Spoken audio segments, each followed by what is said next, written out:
नमस्कार सर, मेरा नाम राजू है। आज का टॉपिक है एफडी से बेहतर ऑप्शन क्या हो सकता है। ऐसा नहीं कि सेफ सेफर हो जाएगा। म्यूचुअल फंड में जैसे पैसा लगाया ना, सेफ नाम का कोई चीज नहीं, ऊपर नीचे एज पर मार्केट। अगर शेयर में पैसा लगाया तो इक्विटी हो गया, उसके अनुसार मार्केट के ऊपर नीचे के अनुसार पैसा गिरेगा तो वैसा रिटर्न मिलेगा। अगर डेट में लगाया तो इंटरेस्ट रेट और भी फैक्टर है, उस पर निर्भर करता है, तो कुछ भी फिक्स नहीं है। फिर भी एफडी से बेहतर ऑप्शन म्यूचुअल फंड में बन सकता है। पहला बात देखते हैं कि बैंक में अगर पैसा रखते हैं तो बोलते हैं, ऊपर से आदेश आया कि 5 लाख तक सेफ है।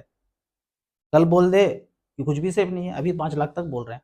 लेकिन इसमें आप देखेंगे ना कि बोलते हैं ना, कोई बैंक खत्म हो गया, सुनते आए होंगे 40-50 साल में, ये बैंक खत्म हो गया, वो बैंक खत्म हो गया। ये सिर्फ आपको सुनाया जा रहा है।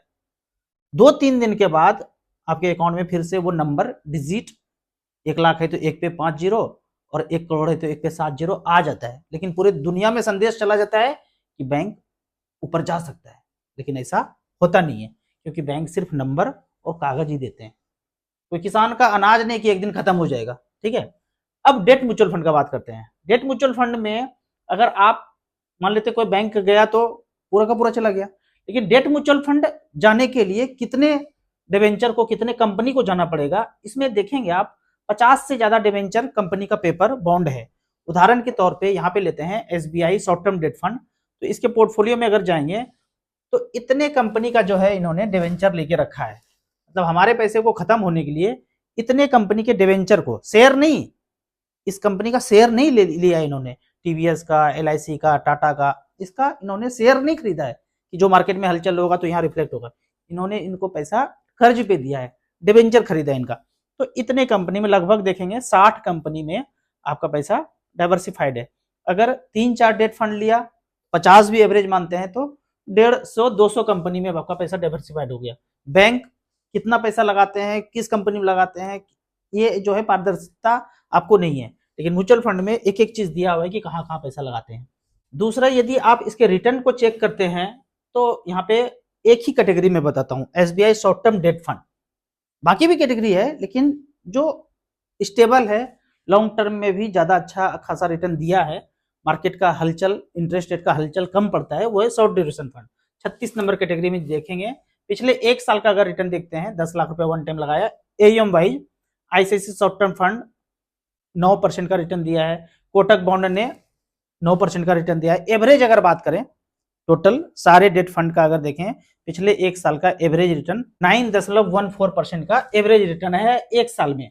अगर 3 साल का एवरेज रिटर्न का बात करें तो यहाँ पे चेक कर सकते हैं, 6.88% का रिटर्न आया है, इक्विवेलेंट टू एफडी की तरह। अगर 5 साल का बात करें, 6.5 का रिटर्न दिया है। तो एईएम जिसका सबसे ज्यादा है उसका अगर रिटर्न चेक करते हैं तो यहाँ पे आया है 7% का, 6.22 का, इस तरह से करके देख सकते हैं। अब यहाँ पे देखना यह है कि बैंक में आप पैसा टेम्पोररी रखेंगे, 2 महीना, 3 महीना, 6 महीने का टाइम है, तो जरूर बैंक में ही रखना चाहिए, डेट फंड में नहीं आना है। निहायत ही जरूरी काम है, 2-3-6 महीना के अंदर होना है, तो बैंक में आप रिडीम किए पैसा बैंक में पड़ा हुआ है। लेकिन यदि आपके पास पता नहीं है कि कितना समय के लिए रखते हैं, तो ये है पार्ट 2 में आपको जाना है एसटीपी के ऑप्शन में। मोर देन 1 ईयर है और पता नहीं है कि कितने दिन तक पैसा रह सकता है, तो मान लेते हैं कि ज्यादातर लोग आर्मी, एयरफोर्स, नेवी के 9 लाख रुपया पोस्ट ऑफिस में रखते हैं, वहां से आरडी करते हैं, दूसरे जगह फिर से री इन्वेस्ट कर देते हैं। तो ये ऑप्शन ना अपना करके अगर एसटीपी का ऑप्शन अपनाया जाए, उदाहरण के तौर पे 9 लाख रुपया SBI short term debt fund में रखा और उसका आधा 6% सालाना के रेट से मंथली 0.5 हुआ, 4,500 रुपये पर मंथ। एक रिकॉर्ड है जस्ट 2012 से लेके अब तक कि 9 लाख रुपया एमआईएस में ना रख करके SBI short term debt fund में रखा और 4,500 रुपये पर मंथ यहां से निकला और वो चलता गया कहां, एसबीआई स्मॉल कैप में आता गया वो। तो इस तरह से करके 2012 से लेके अब तक अगर चेक करते हैं तो 38,82,000 रुपया बनाया है, 12.56% का रिटर्न दिया है। तो जो लोग पोस्ट ऑफिस के उस मोड से जाते हैं कि एमआईएस में फिर पैसा लगाते हैं, तो इतना रिटर्न, या फिर आप 10 लाख का वन टाइम लगा करके 2012 से लेके अब तक कैलकुलेट करेंगे तो इतना पैसा पोस्ट ऑफिस या बैंक नहीं दे सकते हैं। और यहाँ पे जो आपने मूलधन लगाया था वो मूलधन सुरक्षित है, मूलधन में कमी नहीं हो रहा है। जो 9 लाख रुपए लगाया था वो बढ़ के भी थोड़ा सा 11,35,000 हो गया है। इसमें क्या और चालबाजी थोड़ा सा कर सकते हैं, जो बढ़ता हुआ नजर पैसा आए 1 साल के बाद, उस पैसे को भी स्मॉल कैप में स्विच कर दीजिए, क्योंकि वेल्थ क्रिएशन इक्विटी ही कर सकता है, स्मॉल कैप मिड कैप ही कर सकता है। तो यहाँ पे बढ़ता हुआ नजर आ रहा है, जो मूलधन है 9 लाख लगाया, 10 लाख लगाया, 20 लाख लगाया, उस मूलधन से जो पैसा बढ़ रहा है एसटीपी करने के बावजूद भी, उस पैसे को भी स्मॉल कैप में स्विच करना चाहिए। पार्ट 3 में यहाँ पे ये जानना है कि जब आप इक्विटी पैसे में पैसा लगाए हैं और लाइफ टाइम हाई हो, तो आपको स्विच करके डेट फंड में आना है, रिडीम नहीं करना है। आपको लग रहा है कि लाइफ टाइम हाई है, अब कुछ ऐसा सिचुएशन आ गया कि मार्केट गिरेगा, तो स्विच करके डेट फंड में आना है। डेट फंड में भी इमीडिएट स्मॉल कैप में एसटीपी कर देना है, उस वही 6% के रेट से 0.5। अभी अभी मुझे एक इन्वेस्टर का फोन आया कि युद्ध जैसा माहौल लग रहा है। कहाँ लग रहा है सर? टेलीविजन पे, ऑब्वियसली यहीं पे लगेगा। तो उन्होंने रिडीम कर दिया। मैं पहले भी बोला हूँ, टीवी मीडिया रिंगटोन पे भरोसा नहीं करना है। टीवी देखने का आपको 2 रोल बताता हूँ। पहला, वो मत देखो जो दिखाया जा रहा है। दूसरा, वो देखो जो छुपाया जा रहा है। छुपाया क्या मतलब, उनकी जगह कोई और भी होता है ना, जो मैं बोलता हूँ बाहर 7 समंदर पार मोगेम्बो कंपनी बैठा हुआ है, उनको चाहिए ये लिथियम का भंडार। तो मैं भी रहता, मैं भी एम्प्लॉय होता कंपनी का और मुझे ये काम दिया होता, तो मैं भी वो सीधा सीधा साफ सुथरा वाला रास्ता अपनाऊंगा ना। यहाँ से 10,000 लोग को हटाना है, तो क्या ऐसा चालबाजी करूं कि सांप भी मर जाए, लाठी भी ना टूटे। अब आप देखेंगे कि यहाँ पे धड़ाम धड़ाम धड़ाम से घर उड़ाया जा रहा होगा।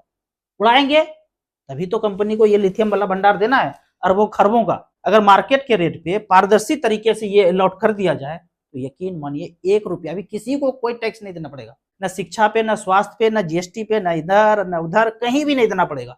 अभी जो ये चल रहा है ना एक जगह पे, वो चल रहा है mic testing. Mic testing 1 2 3, mic testing 1 2 3। ये जब टेस्टिंग सक्सेसफुल हो जाएगा, सेम वे में मणिपुर में पेट्रोल का भंडार, हीरों का खदान मिला है, तो XYZ कंपनी आएगा, वहां पे 10-20 हजार लोग हैं, उनको हटाना है, तो क्या चालबाजी होगा वो देखना पड़ेगा। लगभग 99% इसी तरह से खेला जाता है, जो ईस्टइंडिया.com खेलता है। कोई हमारे देश वाला नहीं कर रहा है, कोई अपने देश वाला ऐसा कर ही नहीं सकते हैं। उसमें मानवता बाकी है। मानवता किसमें नहीं है? वो जो ऊपर बाहर बैठा हुआ है। अब यहाँ पे कुछ कमेंट्स का बात करता हूँ। कमेंट्स के पहले मैं एक विलेन को आपको समझाना चाहता हूँ कि विलेन कौन है, आप बताएंगे। यहाँ पे जो 7 समंदर पार सरडाउन बैठा हुआ है, उनके मन में आया कि मार्केट को धड़ाम से गिराना है, कुछ चालबाजी सोचा होगा, तो बोला कि हमला कर दो मुंबई पे। तो गया इसके पास, ए के पास, बोला तुम ऐसा कर दो। बोला मैं नहीं करूंगा। बी के पास, बोला मैं भी नहीं करूंगा, ऐसा निर्दयी काम मैं नहीं करूंगा। सी के पास गया, बोला वो भी नहीं करूंगा। चौथा बंदा के पास गया, इसके पास, इसका तो नाम सुना ही होगा। ये बोला मजबूरी है, मैं कर दूंगा, या डरा धमका करके फैमिली वाले को किडनैप करके बोला कर दूंगा। तो इसको दिया ये वाला सैटेलाइट फोन और पैसा कौड़ी दिया, और करा मारा धड़ाक से। सबको टीवी मीडिया रिंगटोन पे आया, ये ऐसा कर दिया, ये ऐसा कर दिया, ये ऐसा कर दिया। तो मैं आपसे क्वेश्चन पूछता हूं, एक्चुअल विलेन कौन है? उसको ढूंढना है। वो बैठा हुआ है 7 समंदर पार, ना हम कर रहे हैं ना बगल वाला कर रहा है, करा कोई और रहा है। क्योंकि हमको भी कर्जा कोई और दे रहा है, उसको भी कर्जा और कोई दे रहा है, चारों तरफ जो अपने पड़ोसी देश है सबको कोई कर्जा दे रहा है। तो जो पैसा देता है मालिक वही है, काम वही कराता है। एक चीज आपको और सोचना है, मैं पक्का बोलता हूं अपने दिल के गहराई से कि आलू का बेटा एक दिन मुख्यमंत्री जरूर बनेगा। आप नहीं बना रहे हैं, हम नहीं बना रहे हैं, कोई राज्य का भी आदमी नहीं बना रहा है। वो सिलेक्टेड है 4 आदमी ABCD, वो ABCD उसी का है। वो आपको ऑप्शन ही वही दिया है। उदाहरण के तौर पे सोचो कि आप अपने बच्चे को बोल रहे हो कि मैं बच्चे को फ्रीडम दिया हूं, और 4 चॉकलेट खरीद के लाए ABCD। अब 4 में से सेलेक्ट कर रहे हैं बच्चा, उनको लगता है कि मैं तो फ्रीडम है, मैं तो 1000 चॉकलेट का दुकान था, और जबकि दुकान में हजारों तरह का चॉकलेट था, आप सस्ता सस्ता वाला उठा के लेते आए, 1-1 2-2 रुपया वाला, और वहां बच्चे उछल रहे हैं कि भाई हम तो फ्रीडम है, जो मर्जी हुआ वो लिए। मर्जी था बच्चे का, मर्जी अगर बच्चे का देखना है ना, तो दुकान ले जाओ, 1000 चॉकलेट में पसंद करो कि तुम्हारा जेब फिर अलाउ करता है कि नहीं करता है। ये होता है फ्रीडम। यहाँ पे भी आलू का, यहाँ पे भी वही खेल चल रहा है, यहाँ पे भी वही खेल चल रहा है। थोड़ा सोचना है, डिस्कस करना है फैमिली मेंबर्स में। पहला बेहतरीन क्वेश्चन है, राजू भाई मेरा डीमेट अकाउंट क्लोज हो गया, इन्वेस्टमेंट म्यूचुअल फंड में है, कैसे रिडीम करें? तो सबसे पहले जो आप बोल रहे हैं ना क्लोज हो गया, क्लोज नहीं हुआ है, डीएक्टिव हुआ है। कुछ चार्ज होगा, उसको दे करके री इंस्टेंट कीजिए, उसके बाद इसको रिडीम करके, या फिर डीमेट जब नॉर्मल हो गया उसको रीमेट कीजिए। एमस्कार्बी के ऑफिस में जाएंगे, एमसी में जाएंगे, रीमेट का फॉर्म करने के बाद म्यूचुअल फंड को निकाल लीजिए, इसको क्लोज कर दीजिए। अब मैं आपको एक कहानी बताता हूँ। आपको लगता है ना कि गौ मीट का तस्करी तो कोई वही वाला करता होगा जिसके बड़े बड़े दाढ़ी होते हैं, जिसके हाथ में AK-47 होता है, ऐसे लगता होगा ना नॉर्मल लोगों को। मुझे भी ऐसे लगता था, गौ तस्करी मतलब गौ का एक्सपोर्ट, बीफ का एक्सपोर्ट मतलब वो दाढ़ी वाले बाबा जी। लेकिन पहला नाम सुनाता हूं, अल कबीर के नाम से चलाता है, मालिक का नाम सतीश सबरवाल। ये मैं टॉप 3 एक्सपोर्टर का नाम बता रहा हूं, मतलब 100 करोड़ का अगर बिजनेस है तो 60-70 करोड़ ये टॉप 3 में कर रहा है, बाकी चुन्नू मुन्नू तो तैर ही रहा होगा। दूसरा नाम है अरेबियन एक्सपोर्ट बुचरखाना, मालिक है सुनील कपूर। कौन सा लग रहा है? अपना वाला भाई लग रहा है ना। तीसरा नाम है एमके एक्सपोर्ट, मालिक का नाम मदन एबट। और गोली किसके कंधे पे चलाया जा रहा है? दाढ़ी वाले बाबा जी के नाम पे। दाढ़ी वाले बाबा जी विलेन नहीं है, ये वाला है। राजू भाई मेरी बेटी को स्कूल में बिना पूछे ये लगा दिया, और छोटी वाली बेटी को बोलते हैं आईडी दिखाना है। 4-5 आदमी तैयार होइए और पूछिए जाके, किसी का हिम्मत नहीं है कि बिना पूछे कर दे। 4-5 आदमी जानकार लोग तैयार हुए, जाइए। आईडी कंपलसरी नहीं है, कोई भी आईडी कंपलसरी नहीं है भारत देश में। क्या फर्क पड़ता है सोने का रेट अगर बढ़ता है या किसी के हाथ में बढ़ाया जाता है? हमको तो इन्वेस्टर के लिए तो अच्छा है ना कि बढ़ रहा है। एक कहावत है ना, करत करत अभ्यास जड़मती हो तो सुजान, जड़ बुद्धि में भी दिन जान आ जाएगा। अगर आपके हाथ में है तो आज से पहले, आज से 70-80 साल पहले जब रेट 10 रुपए कल्टू 1 तोला था, तब समृद्धि क्या था? परिवार के यहाँ लोग आते थे ना, 1-1 महीना 2-2 महीना 6-6 महीना तक छक के बैठे रहते तो खाते रहते थे भोज। आज ऐसा स्थिति है 2 दिन के बाद आपका जेब अलाउ नहीं करता है कि गेस्ट को हम घर में रख पाए।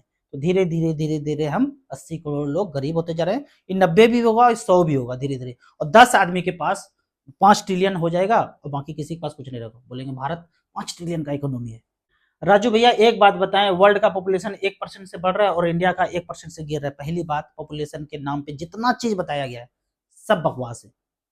कितना पॉपुलेशन है कितना नहीं, किसी को नहीं पता है। हाँ, ऊपर वाले को जरूर पता है, जो ऊपर बैठा है 7 समंदर पार। बाकी ये बकवास इसलिए आपको सुनाया गया है, कम से कम अगर हो जाए तो उसको कंट्रोल किया जा सकता है। इसीलिए ये बताया, बढ़ा चढ़ा के रेट बताया है कि आप 2 बच्चे कीजिए, आप 1 बच्चे कीजिए, ऐसे करके ये बवंडर कराया गया है। तो ये बिल्कुल भी बकवास है। मैंने हिम्स से वेरीफाई किया, वहां आयुष्मान कार्ड नहीं चलता है, वो डंकापति वाला कार्ड नहीं चलेगा। प्राइवेट कंपनी का आयुष कवर वाला लेंगे ना, तब जो है वो वाला कार्ड चलेगा। वो वाला कार्ड अभी भी चलता है। पॉलिटिक्स में मत आओ भाई, कहाँ आ रहा हूँ मैं, तो अपने बच्चे को सेव कर रहा ना। वो बोला कि बिना बताए स्कूल में ये दे दिया, ये पॉलिटिक्स थोड़ी है।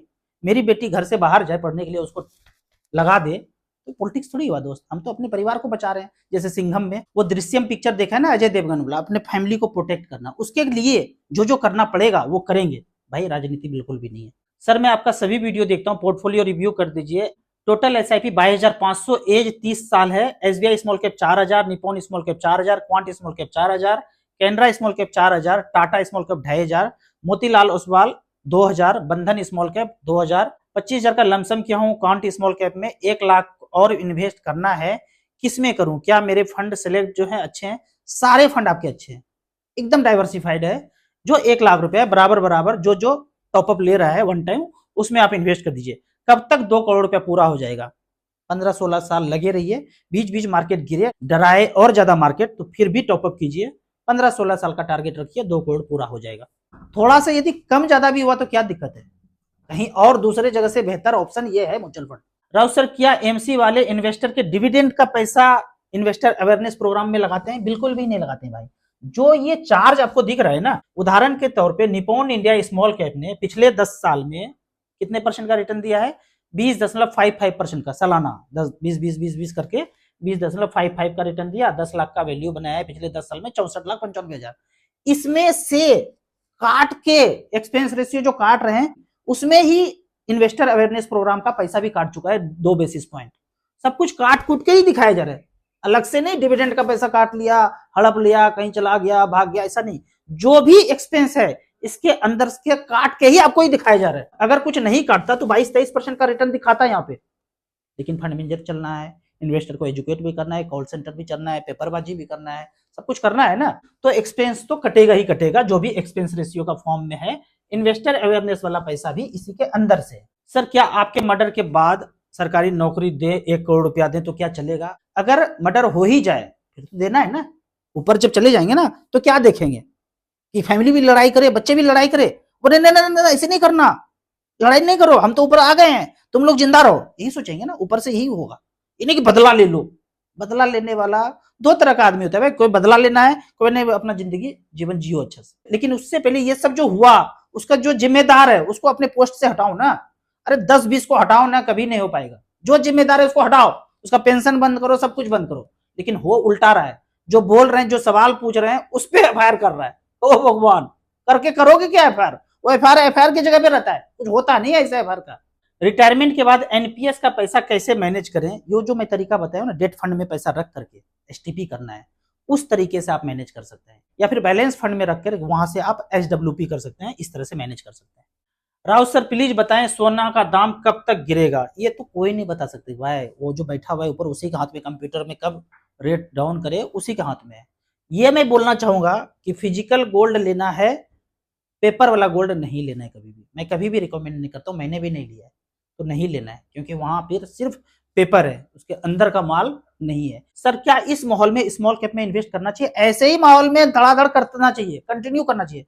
ज्यादा नहीं कर सकते तो रोकना तो बिल्कुल नहीं है, रिडीम बिल्कुल नहीं करना, कंटिन्यू करते रहना है। आपको इसी तरह म्यूचुअल फंड के बारे में और कुछ जानना है, इन्वेस्टमेंट के बारे में जानना है, तो इस नंबर पर मुझे व्हाट्सअप कर सकते हैं। आपको याद दिला दूं, मैं एक MP registered mutual fund distributor हूं। आप इसी तरह से कमेंट सेक्शन में क्वेश्चन पूछते रहिए। वीडियो अच्छा लगता है तो लाइक एंड शेयर जरूर करें। Thank you so much.